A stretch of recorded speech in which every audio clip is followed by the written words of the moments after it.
కమలం కూల్చిన రాష్ట్ర ప్రభుత్వాలు బీజేపీ ఎన్ని రాష్ట్ర ప్రభుత్వాలను కూల్చిందో కూడా చూడండి. బీజేపీ వీళ్ళిద్దరు కలిసిరు అంటే వీళ్ళిద్దరు కలిసి ఏ రాష్ట్రం మీదన్నా వాళ్ళ కన్ను పడ్డది అంటే కథమే, ఆ రాష్ట్రం సర్వనాశనం అయిపోయినట్టే. నేను ఇయ్యాల కాదు ఎన్నడూ చెప్పినా, ఈ బీజేపీ వాళ్ళు బీఆర్ఎస్ వాళ్ళు అప్పుడు ఇంటర్నల్గా అప్పుడు బయట నుంచి మద్దతు ఇచ్చినా కానీ అప్పుడే చెప్పిన బీజేపీ అనేది తెలంగాణ రాష్ట్రానికి చాలా డేంజరు. గుజరాతోని కన్ను తెలంగాణ మీద పడ్డది, ఈ తెలంగాణని ఆగం చేస్తాడు కాబట్టి డైరెక్ట్ వాడు వచ్చి ఇక్కడ యాక్షన్ చేస్తే తెలంగాణ ప్రజలంతా ఏకమవుతారు పార్టీలకు అతీతంగా.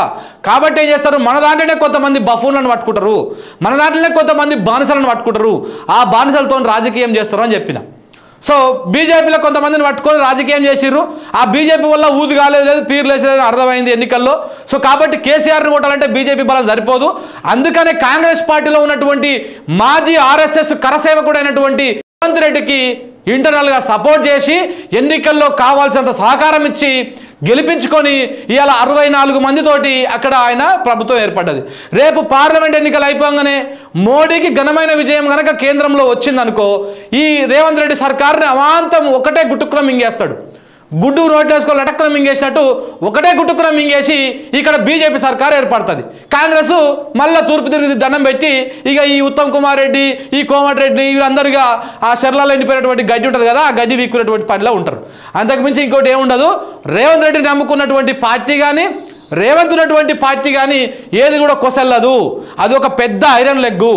సో కాబట్టి ఆ ఐరన్ లెగ్గు 100% మీ కాంగ్రెస్ పార్టీ తెలంగాణ రాష్ట్రంలో బొంద పెడుతుంది. అది మీరు చూస్తూ ఉండండి రేపు రోజున. సో అట్లనే కమలము ఎన్ని రాష్ట్ర ప్రభుత్వాలను కూల్చింది, తెలంగాణ ప్రభుత్వాన్ని కూడా కూల్చుదామని ప్రయత్నం చేసింది.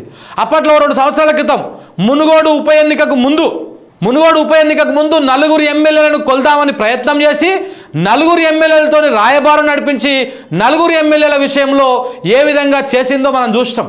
ఒకేసారి 4 గుంజడం వల్ల ఆ ప్రభుత్వం డిఫెన్స్లో పడిపోతుంది, లేదనుకుంటే కేసీఆరే ముందస్తుకు వెళ్ళిపోవడమో ఇట్లాంటివన్నీ చేసేసి ముందుకెళ్ళిపోతున్నటువంటి ప్రయత్నం చేస్తారని చెప్పేసి ఒక ప్రయత్నం చేసిరు. కానీ కేసీఆర్ దగ్గర బీజేపీ వల్ల పప్పులు ఉడకలే, బొక్క బోర్లా పడ్డారు, ఆగమైపోయారు. ఒకసారి చూద్దాం కమలం కూల్చిన రాష్ట్ర ప్రభుత్వాలు ఏంటివి.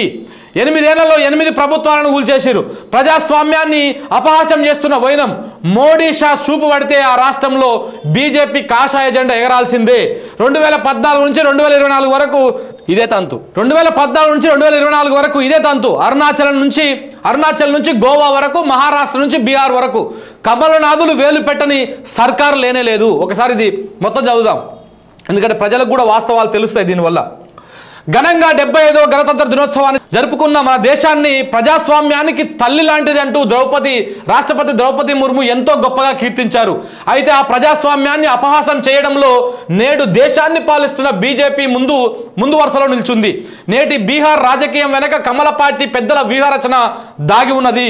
మోడీ షా జోడి చేస్తున్నటువంటి అప్రజాస్వామిక విధానాలకు ఇదో మచ్చుతునక. నిమ్మలంగా ఉన్నటువంటి ప్రభుత్వాలను కూల్చి ఎన్డీఏ కూటమిని గద్దెనెక్కించడంలో కమలనాథులు సిద్ధహస్తులయ్యారు. కాంగ్రెస్ పై ఏవైతే విమర్శలు చేసి అధికారాన్ని చేజిక్కించుకున్నారో వాటినే బీజేపీ నేడు ఆచరిస్తూ తన వికృత కోణాన్ని ప్రపంచానికి చూపిస్తోంది. ఒక పక్క ఇండియా కూటమిని చీల్చడంతో పాటు మరో పక్క రానున్న లోక్సభ ఎన్నికల్లో అత్యంత కీలకమైనటువంటి బీహార్లో మెజారిటీ సీట్లను దక్కించుకోవాలన్నది కమలనాథుల ప్లాన్. ఇదే బీజేపీకి మొదట చివరాఖరు కాదు, ఇదే బీజేపీకి మొదలు కాదు, చివరిది కాదు అనమాట. ఇప్పటి వరకు బీహార్తో కలుపుకొని ఈ 10 ఏళ్లలో 8 ప్రభుత్వాలను, అంటే 8 రాష్ట్రాల ప్రభుత్వాలను కూల్చింది. విపక్ష నాయకులవి పాత్రలే అయినా వెనక నుంచి కథ నడిపించేది కమలనాథులే. ఒక్క తమిళనాడులో వీరి వ్యూహం బెడిసికొట్టింది, తెలంగాణలో కూడా బెడిసికొట్టింది. లేదంటే అన్నాడీఎంకేను చీల్చి అక్కడ కూడా తమ జెండా పాతడానికి కమలం పార్టీ తీవ్రంగా కృషి చేసి చివరకు చతికిల పడింది. ఎక్కడెక్కడ ఏ ప్రభుత్వాలను కూల్చిందో చూడండి. బీహార్ సీఎంగా 9వ నితీష్ కుమార్ ప్రమాణ స్వీకారం చేశారు. ఆర్జేడీ, కాంగ్రెస్, వామపక్షాలతో కలిసి ఏర్పాటు చేసిన మహాగఠ్ సంబంధ బంధన్కు గుడ్ బై చెప్పిన ఆయన బీజేపీతో కలిసి మళ్ళీ జట్టు కట్టారు. పాట్నాలో రాజ్భవన్లో గవర్నర్ రాజేంద్ర ఆయనతో ప్రమాణ స్వీకారం చేయించారు. నితీష్తో పాటు మరో 8 మంది మంత్రులుగా ప్రమాణ స్వీకారం చేశారు. నితీష్ కేబినెట్లో జేడీయూ నుంచి 3, బీజేపీ నుంచి 2, హిందుస్థాన్ ఆవామ్ మోర్చా నుంచి 2, ఒక ఇండిపెండెంట్ ఎమ్మెల్యే మంత్రులుగా ప్రమాణ స్వీకారం చేశారు. ఈ కార్యక్రమానికి బీజేపీ జాతీయ అధ్యక్షుడు జేపీ నడ్డా కూడా హాజరయ్యారు. ఇక 243 అసెంబ్లీ స్థానాలున్న బీహార్లో ఆర్జేడీకి 79 మంది ఎమ్మెల్యేలు ఉన్నారు.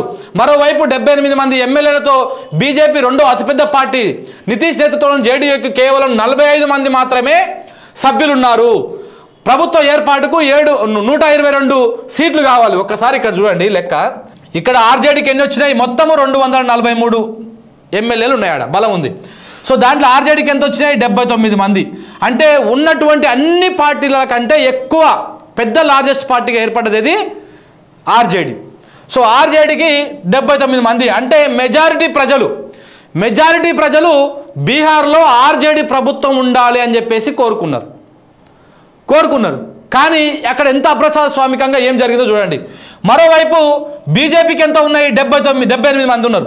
అంటే ఆర్జేడీ కంటే ఒక సీట్ తక్కువ ఉంది. దాని తర్వాత జేడీయూకి ఇప్పుడు సీఎంగా ఉన్నటువంటి నితీష్ కుమార్ పార్టీకి ఎంత ఉన్నాయి? కేవలం 45 మంది. అంటే బీహార్ ప్రజల దౌర్భాగ్యం ఏంటంటే ఈ నితీష్ కుమార్ వద్దురో బాబు అని చెప్పేసి ప్రజలు ఆయన 45కు అప్పచెప్పినా 45కే కట్టడి చేసినా ఊరికే వచ్చి ఆయనే సీఎం అవుతా ఉన్నాడు. ఇప్పటికి 9 సార్లు బీహార్ ప్రజలు విసికి వేసాగిపోయారు ఈ నితీష్ కుమార్ తోటి. అంటే ఆయన 45 వచ్చినా సీఎం అవుతాడు, 40 వచ్చినా సీఎం అవుతాడు, 50 వచ్చినా సీఎం అవుతాడు. అసలు మ్యాజిక్ ఫిగర్ రాకపోయినా కానీ సీఎం అవుతాడు అనమాట. ఈ విధంగా ఉంది చూడండి. ప్రభుత్వ ఏర్పాటుకి ఎన్ని కావాలి? 122 సీట్లు కావాలి. కానీ ఆయనకు వచ్చినంత 45. ఇలా 45 సీట్లు వచ్చిన ఆయన ఇలా సీఎం అవుతా ఉన్నాడు. అందరికంటే పెద్ద సంఖ్య, అందరికంటే ఎక్కువ ప్రజలు ఆదరించేటువంటి పార్టీ ఇలా ప్రతిపక్షంలో కూర్చుంది. సో ఈ విధంగా అక్కడ దారుణంగా రాజకీయం నడుస్తూ ఉంది. ఈ లెక్కన ఆర్జేడీకి ఇంకా 43 మంది సభ్యులు అవసరం. జేడీయూ బీజేపీ కలిస్తే వారి కూటమి 123 మంది ఎమ్మెల్యేల బలం లభిస్తుంది. ప్రభుత్వ ఏర్పాటుకు కావాల్సిన మ్యాజిక్ ఫిగరు సరిపోతుంది. దీంతో బీజేపీ ఎమ్మెల్యేలు జేడీయూకు మద్దతు తెలపడంతో నితీష్ నేతృత్వంలోని జేడీఏ బీజేపీ ప్రభుత్వం మళ్ళా కొలువు తీరింది అక్కడ. ఈ విధంగా ఉంది. ఇక ఈ బీహార్నే కాదు మొత్తం ఎన్ని రాష్ట్ర ప్రభుత్వాలను కూల్చిరో చూడండి. అరుణాచల్ ప్రదేశ్లో దేశ ప్రజాస్వామ్య చరిత్రలో అరుణాచల్ ప్రదేశ్లో జరిగిన అత్యంత హేయమైనటువంటి రాజకీయం. 2014 నాటి అసెంబ్లీ ఎన్నికల్లో బీజేపీకి వచ్చిన సీట్లు కేవలం 11 మాత్రమే. 2014లో జరిగినటువంటి దేశవ్యాప్తంగా జరిగినటువంటి సార్వత్రిక ఎన్నికలతో పాటు అరుణాచల్ అసెంబ్లీ ఎన్నికలు కూడా జరిగితే అక్కడ బీజేపీకి వచ్చినాయి కేవలము 11 మాత్రమే. కాంగ్రెస్కు 42 సీట్లు వచ్చినాయి. అయినా బీజేపీ అక్కడ ప్రభుత్వాన్ని ఏర్పాటు చేసింది. ఏకంగా కాంగ్రెస్ సీఎం సహా 42 మంది ఆ పార్టీ ఎమ్మెల్యేలను తమ వైపు తిప్పుకొని రాత్రికి రాత్రే కమలనాథులు సర్కార్ ఏర్పాటు చేశారు. దీనికంటే దుర్మార్గం ఇంకోటి ఉంటుందా? వీళ్ళకి వచ్చే సీట్లు ఎంత? 11. కాంగ్రెస్కి వచ్చినాయి ఎంత? 42. ఇప్పుడు ప్రభుత్వాన్ని ఎవడు ఏర్పాటు చేయాలి? 42 స్థానాలు వచ్చినటువంటి కాంగ్రెస్ పార్టీ ప్రభుత్వాన్ని ఏర్పాటు చేయాలి. కానీ వాళ్ళందరిలో పెద్ద మొత్తాన్ని ఇక వైపు తిప్పుకొని సీఎంతో సహా అందరిని తిప్పుకొని అక్కడ అరుణాచల్ ప్రదేశ్లో ప్రభుత్వాలు ఏర్పాటు చేస్తూ అక్కడ స్టార్ట్ అయింది కమలనాథుల దరిద్రమైనటువంటి రాజకీయం. ఇక ఇదే బీహార్లో 2015లో ఎన్నికలు జరిగినాయి. నితీష్ కుమార్ ఆర్జేడీ పొత్తుతో పెట్టుకొని కాంగ్రెస్ కలిసి ప్రభుత్వాన్ని ఏర్పాటు చేశాయి. 2 ఏళ్ళు తిరిగేసరికి అంటే 2017లో ఈ సర్కార్ మీద కన్ను వేసిన బీజేపీ నితీష్ని తమ వైపు తిప్పుకొని ఆ సర్కారును కూలగొట్టింది. అప్పుడు కూలగొట్టింది, మళ్ళీ ఇప్పుడు కూలగొట్టింది. 2 సార్లు కూలగొట్టింది అనమాట. ఇక ఉత్తరాఖండ్లో 2016లో ఉత్తరాఖండ్లో కాంగ్రెస్ సర్కారును కూల్చి అక్కడ రాష్ట్రపతి పాలన పెట్టింది బీజేపీ. తర్వాత జరిగినటువంటి ఎన్నికల్లో బీజేపీ గద్దెనెక్కింది. ఎక్కడైతే మన చేతుల్లోకి రాదో అక్కడ రాష్ట్రపతి పాలన పెడతారు. వీళ్ళే అల్లర్లు సృష్టిస్తారు, వీళ్ళే లొల్లి చేస్తారు, వీళ్ళే ఆందోళన చేస్తారు. ఆ ఆందోళన పేరుతోటి ఇక్కడ శాంతి భద్రతలు ముప్పు ఉంది అని చెప్పేసి అక్కడ రాష్ట్రపతి పాలన పెడతారు. ఇక మణిపూర్లో కూడా అంతే. 2017లో మణిపూర్లో ప్రజాస్వామ్యాన్ని అత్యంత పాశవికంగా కూని చేసింది. 60 సీట్లలో కాంగ్రెస్కి 28 సీట్లు వస్తే ఆ పార్టీని కాదని 21 సీట్లు వచ్చిన బీజేపీ ప్రభుత్వాన్ని ఏర్పాటుకు గవర్నర్ ఆహ్వానించారు. ఆ తర్వాత కాంగ్రెస్ను చీల్చి 9 మంది ఆ పార్టీ నుంచి వచ్చిన ఎమ్మెల్యేల మధ్యతో ప్రభుత్వాన్ని బీజేపీ నడిపించింది. ఇట్లా మణిపూర్లో కూడా ఇలాంటి దుర్మార్గమైనటువంటి విధంగా పార్టీలను కూల్చింది. ప్రభుత్వాలను కూల్చింది. ఇక గోవాలో కూడా 2017లో కాంగ్రెస్కి 17 వచ్చినాయి, బీజేపీకి 13 వచ్చినాయి, కానీ బీజేపీ ప్రభుత్వమే ఏర్పడ్డది. మధ్యప్రదేశ్లో కూడా 2018లో మొత్తం 121 సీట్లతో కమల్నాథ్ నేతృత్వంలో కాంగ్రెస్ ప్రభుత్వం ఏర్పడితే దాన్ని కూల్చేసింది. కాంగ్రెస్ ప్రభుత్వాన్ని కూల్చేసి జ్యోతిరాదిత్య వైపు తిప్పుకొని 26 మందితోటి కాంగ్రెస్ ప్రభుత్వాన్ని చీల్చి 2020లో మార్చిలో కర్ణాటకలో కూడా అంతే, మధ్యప్రదేశ్లో కూడా అంతే. 2018లో 121 సీట్లతోటి అక్కడ వస్తే కాంగ్రెస్ ప్రభుత్వం వస్తే దాన్ని 26 మందిని చీల్చి 2020లో అక్కడ బీజేపీ ప్రభుత్వం ఏర్పాటు చేసుకుంది. కర్ణాటకలో కూడా 2018లో కుమారస్వామి నేతృత్వంలో జేడీయూ కాంగ్రెస్ ప్రభుత్వం ఏర్పడింది. 14 మంది కాంగ్రెస్, 3 జేడీఎస్ ఎమ్మెల్యేలతో ఫిరాయింపు చేసేసి 2019లో అక్కడ బీజేపీ ప్రభుత్వాన్ని ఏర్పాటు చేసుకున్నారు. మహారాష్ట్రలో అయితే ఏకంగా దుర్మార్గం. ఇంకా అది మహారాష్ట్రలో ఎప్పుడు 2019లో బీజేపీ శివసేన కలిసి ఎన్నికలకు పోయినాయి, ఆ కూటమి అధికారంలోకి వచ్చింది. కానీ బీజేపీ అయితే చేస్తున్న కుట్ర రాజకీయాన్ని గ్రహించినటువంటి శివసేన బయటికి వెళ్ళి కాంగ్రెస్ తోని పొత్తు పెట్టుకొని ప్రభుత్వాన్ని ఏర్పాటు చేసింది. దాంతో శివసేన పార్టీ లేకుండా చేసిర్రు. ఇలా శివసేన పార్టీని ఉద్ధవ్ ఠాక్రే చేతుల నుంచి ఏక్నాథ్ షిండే చేతిలోకి పెట్టేసారు. ఒక బొమ్మ, ఒక తోలు బొమ్మ ఎంతనో ఏక్నాథ్ షిండే అంత.